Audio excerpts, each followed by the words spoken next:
Hello. So I'm just going to do a little video. We're at Perry Hall's house, and as you know, if you came to the reunion, he was over the decorating committee with Beth Farah.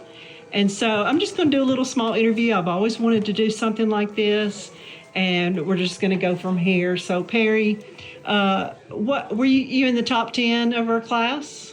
I was not in the top 10. I think I was 15. We'll take it. I was way down the list. Okay, so Perry, when, of course, we went to school together, we played together before we were even in school. Mm. And was there a time when you thought, okay, I want to be a... I guess growing up, I always wanted to be a doctor. At least I thought, yeah. I didn't know that. And as a matter of fact, I went to Vanderbilt to become a doctor, to study probably science, and then go to medical school. And that was the real reason, I went to Vanderbilt, the real reason my parents sent me. They were hoping. They were hoping. And I realized very quickly that that was not what I was meant to be.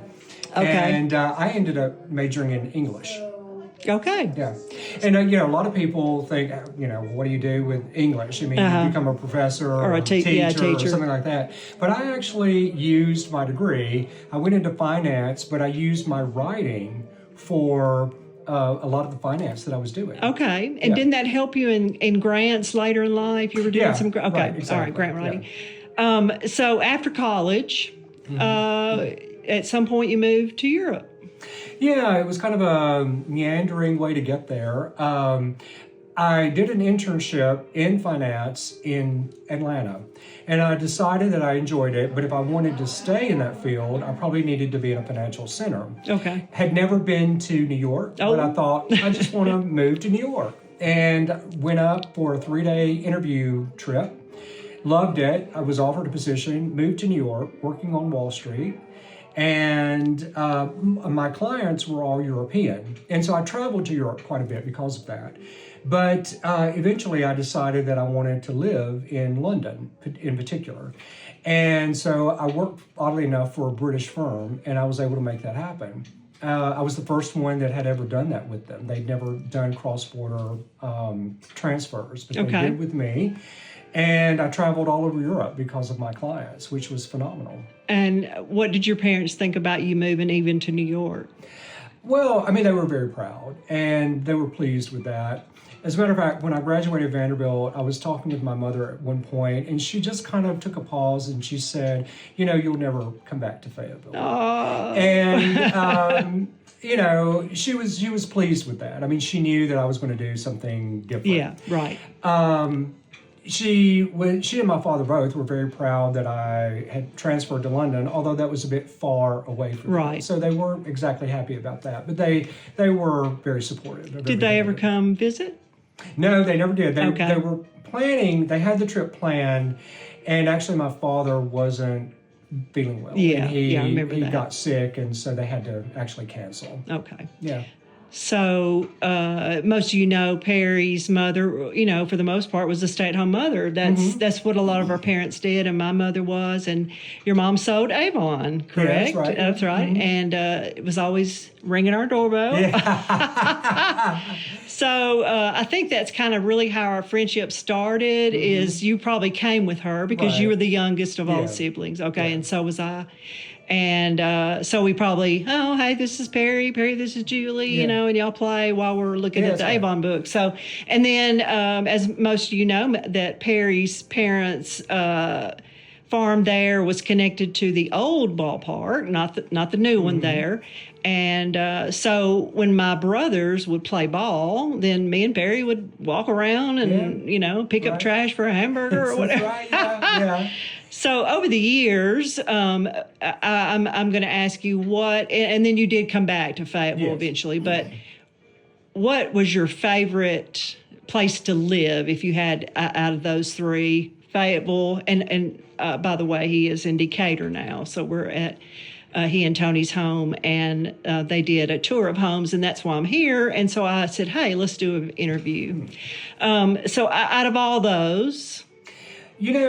There's an interesting answer to that, I think. And everywhere I have lived has suited my place in life. Okay, all right. And so being in New York in my 20s was just the best time to be there. Because, you're starting your career and everything's...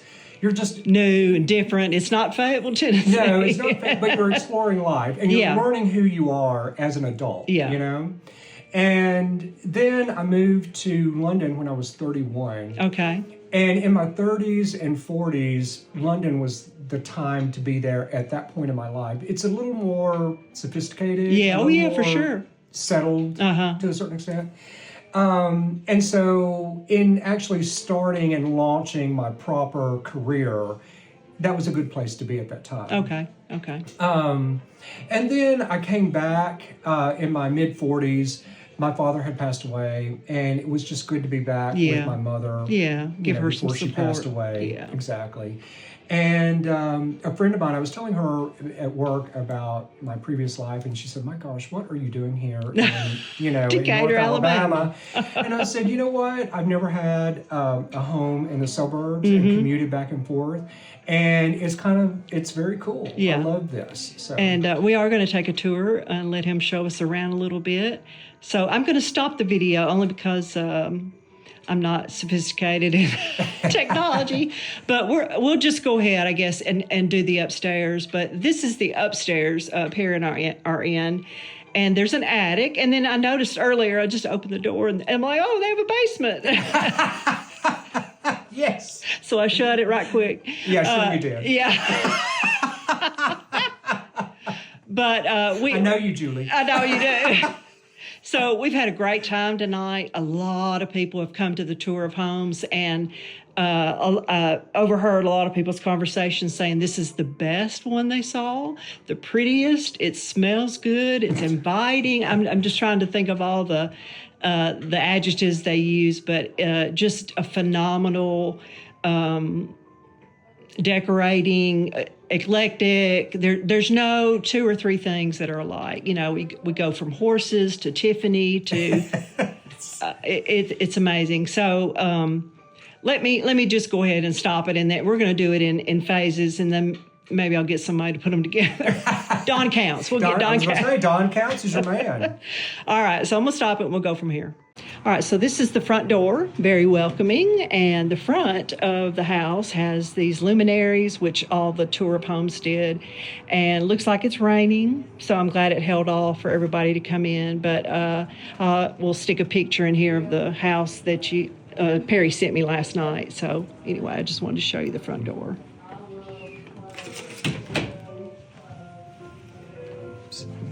So how did you want me to?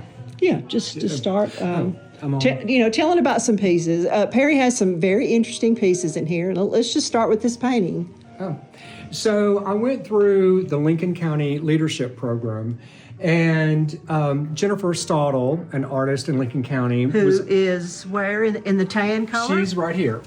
Okay. And so she is talking to me at the state capitol in Nashville. All right. And her husband was also in the program. He took that picture. He was the class photographer. So time rolls on, and I'm at Low Mill. And at that time, Jennifer had a studio there, which I didn't know about.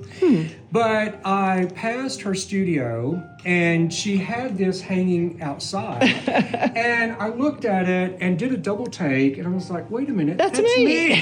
Even though it's my back. Okay, so that's you in the back. Yeah, this is me. Okay. In the baseball cap. Okay.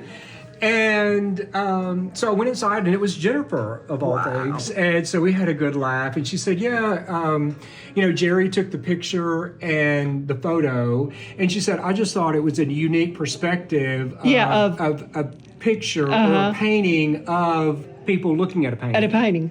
So anyway, I ended up buying that. I thought it was very fun. Of course. Okay, so you said Tony likes the bust. Yes. He likes to collect the different. So Yes, we have several of these throughout the house, and often if I see one, I'll pick one up for his birthday, for Christmas, something of that nature. Okay. So we have a few of those. All right, so obviously the house is decorated for Christmas, so you can do some highlights. I thought this was a beautiful sculpture, and I'm a Paris lover at heart, so go ahead. Yeah, so this is a bronze that was done by Auguste Moreau, and he was a contemporary of Renoir, which so many people would know. But this was done in the late 1800s, probably the 1890s. And it's a beautiful piece. And I found this at an estate. And Does she have a name? She does. In English, she's usually identified as a lady with wheat. So these are actually flowers. And in the French name, this is like rites of spring. Oh. But in the States, it's typically just referred to as lady with wheat. Okay. So, and I'm constantly finding things. I've been here since 1:35, and there's some geese, and I keep counting more and more dogs in this room. All right, tell me about this room. Oh, so this is just kind of my collection from all over. I have taken them out for the tour, but typically on the mantle. Right now it's decorated with greenery. But I went to Egypt, and so I have 4 Coptic jars that normally are on here that are brought back from Egypt. And then that one. And so I also went to Tunisia in North Africa, and I brought this piece back from that. So is that metal on? It's metal on ceramic. Or ceramic, yeah. okay. Mm-hmm. Yeah. Very beautiful. And then the stained glass here, these are salvaged from a church. And these are the toppers, the Gothic toppers, to the bases, which are in the butler's pantry. Oh, I wondered if they were. Okay. Yeah, so they're matched pieces. So I can also maybe add in a picture of when I got here. Of course, the sun was still up, and you can see the greens and the yellows and the pinks, but very pretty. 2 of those. And then, so in New York, every New Yorker is very proud of furniture that they've collected from the street. Mm-hmm. So this green leather wing chair I got off the street in New York. I love it. So well, somebody must have had a fight or whatever. Well, I'm sure they bought new furniture. Okay, true. And so they just put it out on the street trash. because they knew somebody would pick it up. All right, so this is the first tree that we've come across. So yeah, and this is done in silver and gold with some brown, and then the pearls, the white. And then you decorated the outside. Decorated the outside as well. Right, yes. so we'll put in a picture of that. Okay, so now we're coming back in here to the living area, and everybody loved this piece. Oh yeah, And tell me about it. So this is a piece that we found in an antique shop, and actually I had seen this for over a year. Loved it. Every time I went into this antique shop, they still had it. Yeah. So we actually bought something else from this antique shop, and I had to use a U-Haul to pick it up. Okay. So when we went, this was actually by the loading area. Oh, okay. And so I thought, let me just ask her. And the reason I never said anything to Tony, because I thought he'd hate it. And it's like, so I never even mentioned it to him. He's like, reject it out of hand. So I was like, Tony, what do you think of this piece? And he was like, I love that. And I'm like, what? You mean I've wasted the past year when I could have had this? The price probably went up. So I said, well, if we're going to get it, we need to get it today while we have the U-Haul. So that's how we got that piece. Okay, so the mantle and the fireplace, like I said, if you went to the reunion, Perry and Beth had worked on the decorating, but Perry had dried some hydrangeas. And did you get some from Cindy Williams? Yes. Okay, Cindy Brown? Mm-hmm. Yeah. And so tell me about the hydrangeas, what you did. So I dried the hydrangea this summer, and they will kind of bleach out when you dry them. Yeah. But I just bought regular spray paint from the hardware store in various shades of pinks and greens, and then I got some glitter paint and just spray painted them. And looks like they've held up Yeah, and may hold up for a while. Right.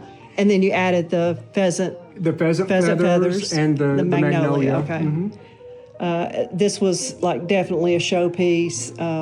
Everybody loved the horse because it's different. It's not your typical Christmas.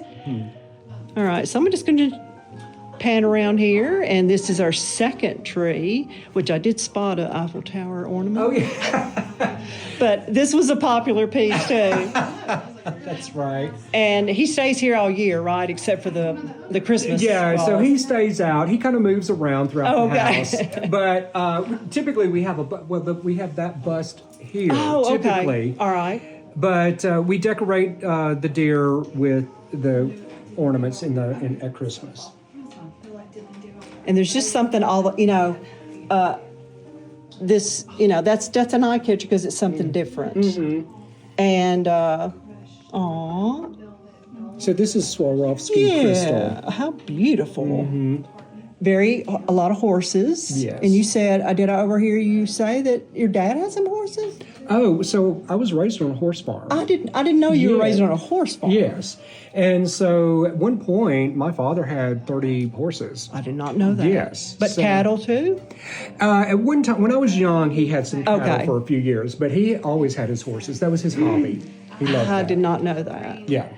And I actually have his bridle, which is in the entrance hall. I didn't see that. Yeah. Oh, I'm going to fall down here. So you can see that, between the horses and the dogs.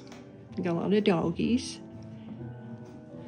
And you said this was your cousin's? Yeah, so my aunt and my uncle gave this to a cousin of mine, and she's in the process of downsizing, and she thought that this piece would be beautiful in the home, and it is. Absolutely. And so I'm very grateful for her for giving me that.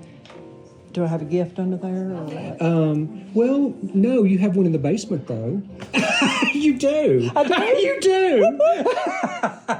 Okay, so now we're going to go Love the Light in the grandfather clock. Yes. But this was the tour, so everybody had to come through here, and they had their laundry in the back porch, and I didn't know that y'all had a garden tour in the summer. Well, in the spring. Oh, in the spring, yeah. okay. Mm-hmm. Yeah. I guess that's as far as it'll go.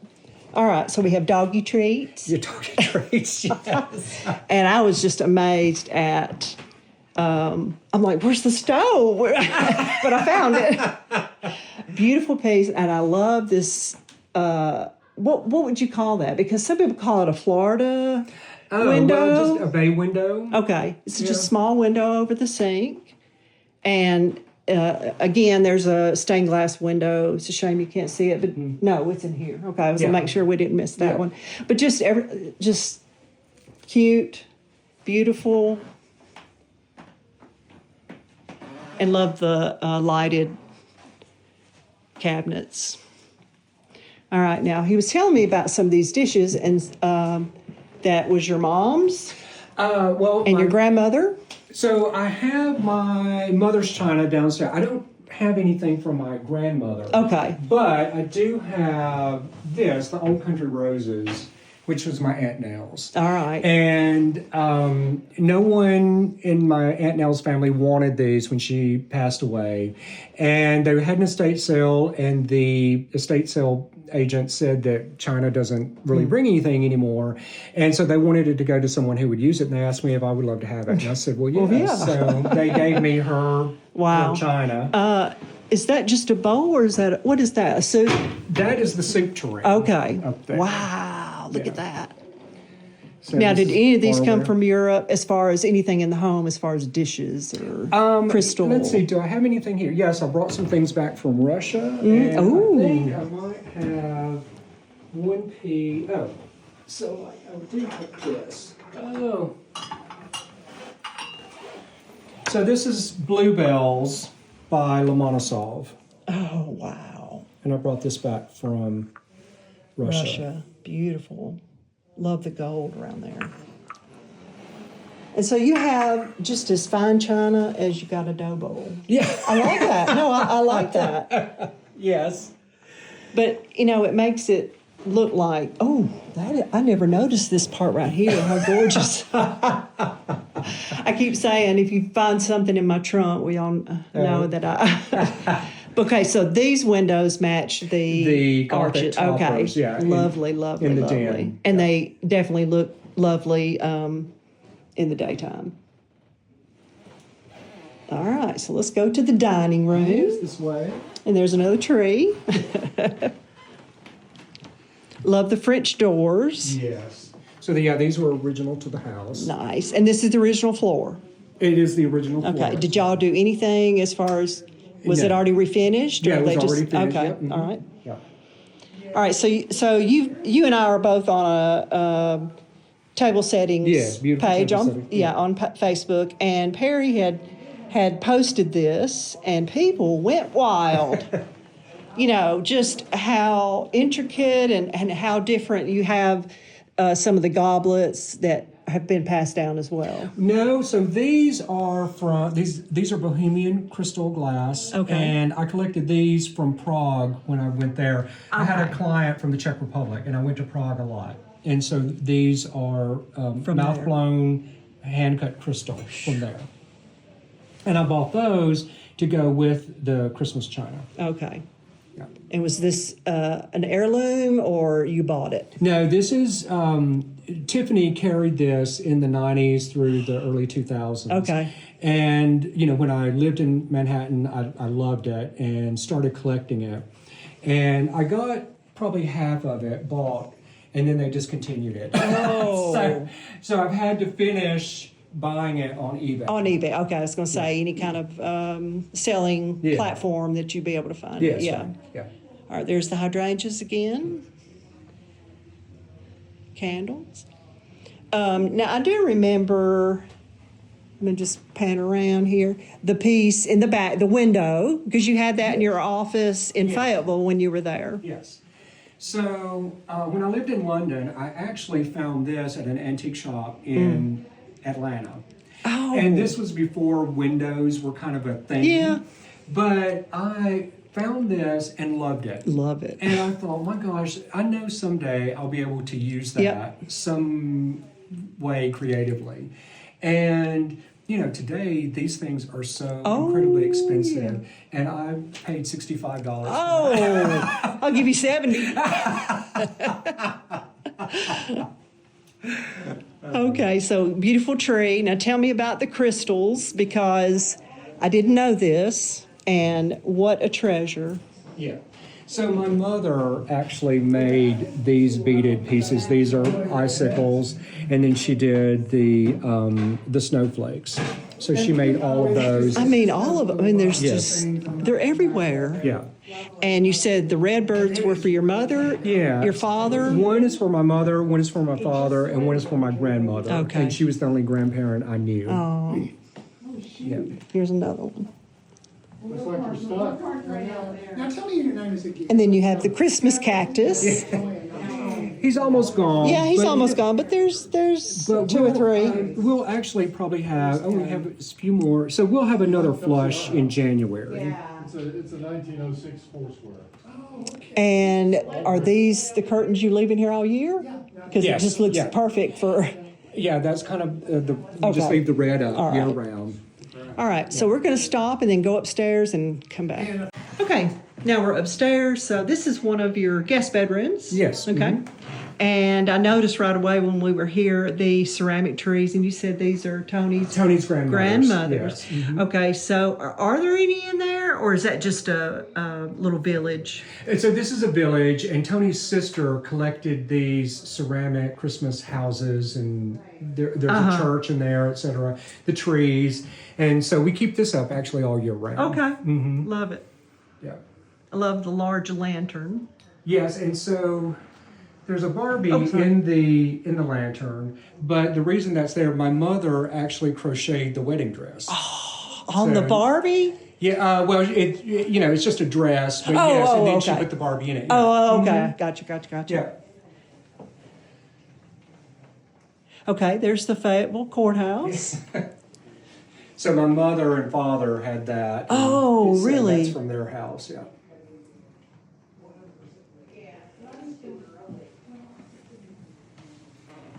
And so Tony painted this picture. Beautiful. And then this is actually silk embroidery. Ooh. And this was done by an Asian that we found at a market. Oh, wow. Yeah. And these are just beautiful. Here or? This was in Tennessee, like in East Tennessee. Okay. Mm-hmm. And as you notice, that's a closet, tiny closet? Yes, the closet. Okay. Yeah. Mm-hmm.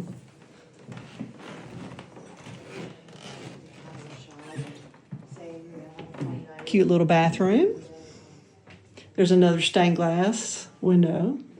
Now, I came in here earlier. Yes. Tell me about the blue, though. So this is kind of a take on Pete Mondrian, who is a modernist painter, and his works were really popular and recognizable pieces were made in the 20s through the 40s. And he did the white background with canvases with the black grids, and then the primary colors of blue, red, and yellow. Okay. And so at my office in Fayetteville, when I had it, I did a take on salvaged window pieces. And so this is one of so it's a frame, but this is the blue. Okay. And then I have 2 window frames in yellow and red. Okay. The frames are painted black. And then I have some smaller panes with multiple panes. Those are painted black with the randomly painted primary colors. So it's a take on Okay, Pete got Mondrian. it. All right. And so this just kind of coordinates with the stained glass. Yeah. More stained glass. Yeah. And look how little this tiny closet is. All right, another guest bedroom, another tree. And this is where we started the video, so we just pan around and show you this.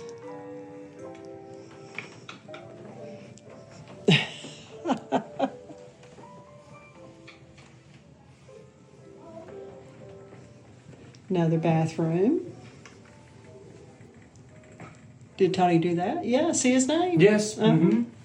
So he does a little bit of kind of everything. He's very talented. And this is his office. With all the Alabama plants. Yep, everything is Alabama.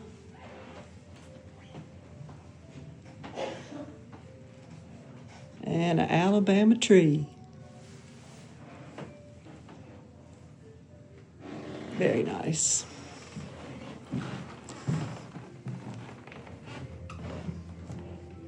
A lot of people commented on this too, as you can see.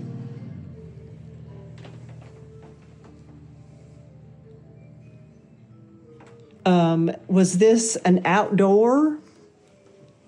Did you buy that and you think it was used outdoors? That's just a winter. I love it. I love it in here. Yeah, it probably outdoor, but yes, we just brought it indoors. Love it. And this is actually, the lights have clicked off now. Oh, but okay. This is a garden tower. Oh, and, for climbing plants. Yeah. And we keep this in here all year round with the lights. Okay.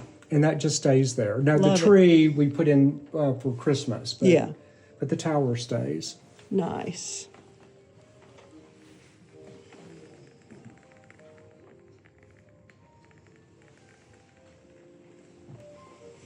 And so I actually collect men's hats.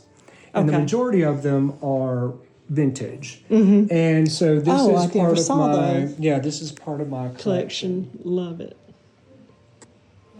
And that over there is a silk top hat. But you got that in New York. No, London. Yeah. And so that one, let me just see. This one is actually a proper, so this is actually an opera hat. It's the one that it collapses. So this is probably from the 1940s, and I did collect that one in New York.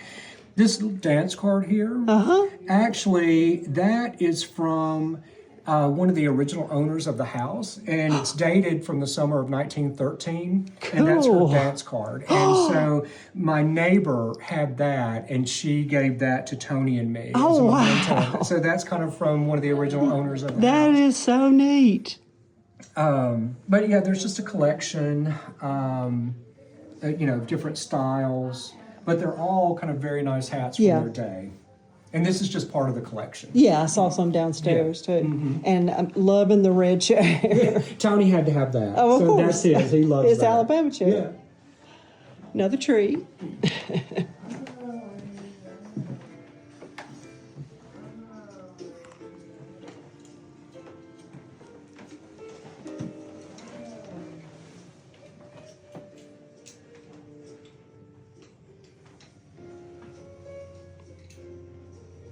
Yeah, I had two or three people say that, have y'all contacted Southern Living? That you need to. No, we have not. I don't know that we would make the cut. I don't know. I don't know. I think you would. A little bit, I Now mean, that just. is my grandmother's plant. Oh, Her begonia. wow. And it's still living. hanging in there. That is amazing. Uh-oh, I hear somebody. Yes, that's Lila now. Okay. Okay. I guess we're going to stop Yeah. the video and hope you enjoy. This has been a great night and enjoyed being with Perry tonight and helping others that bought tickets to the tour of homes. Goodbye. Merry Christmas. Merry Christmas.